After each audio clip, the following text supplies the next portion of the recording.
N'avez-vous pas remarqué que lorsque nous nous livrons à la prière, dès que nous pensons à la prière, nous rencontrons pratiquement immédiatement une foule de difficultés imprévues, non supposées, qui s'élèvent subitement comme des forces embusquées, attendant, se déchaînant sur nous.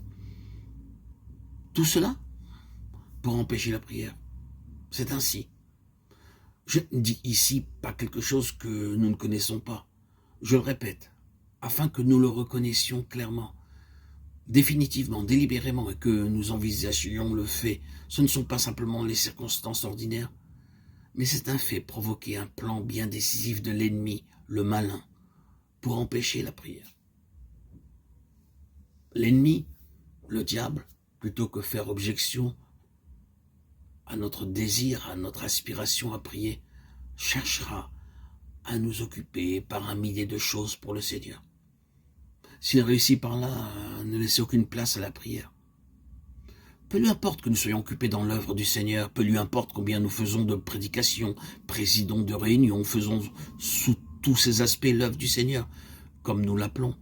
Il sait parfaitement que toute l'œuvre pour le Seigneur, qui n'est pas fondée sur une prière spirituelle triomphante, n'aura que peu ou point de valeur pour finir et s'effondrera.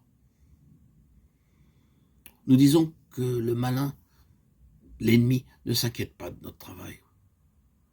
Travaillons pour le Seigneur autant que nous le pouvons, mais si nous laissons de côté la prière, nous accomplirons bien peu de choses.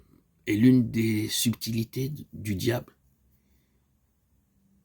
consiste à nous occuper, à nous presser au travail, à nous tenir toujours en mouvement, à nous charger comme nous le pensons de choses pour le Seigneur, de l'œuvre du Seigneur, si bien que notre prière en devient restreinte, repoussée dans un coin et limitée, sinon entièrement mise de côté.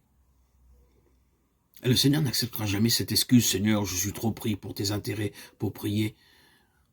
Le Seigneur ne peut jamais accepter une attitude pareille.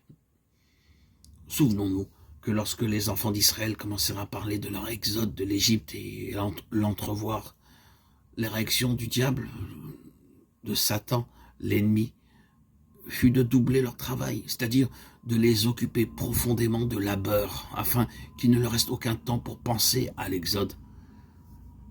Rappelez-vous, dès que nous commençons à penser ou à vouloir une vie de prière plus pleine, l'ennemi lancera un nouveau plan pour nous occuper et nous harceler, en accumulant le travail, en faisant redoubler les demandes, de sorte que nous n'ayons plus de temps, ni de possibilité par la prière. Je pense, frères et sœurs, bien-aimés en Christ, que nous devons veiller à cela très définitivement. Il y aura naturellement toutes les excuses au sujet du devoir, des obligations, de la responsabilité, mais il nous semble que mettre de côté certaines choses pour la prière signifierait négliger ses devoirs, faillir à ses obligations. Mais il arrive un moment où nous devons abandonner toutes ces questions au Seigneur et prier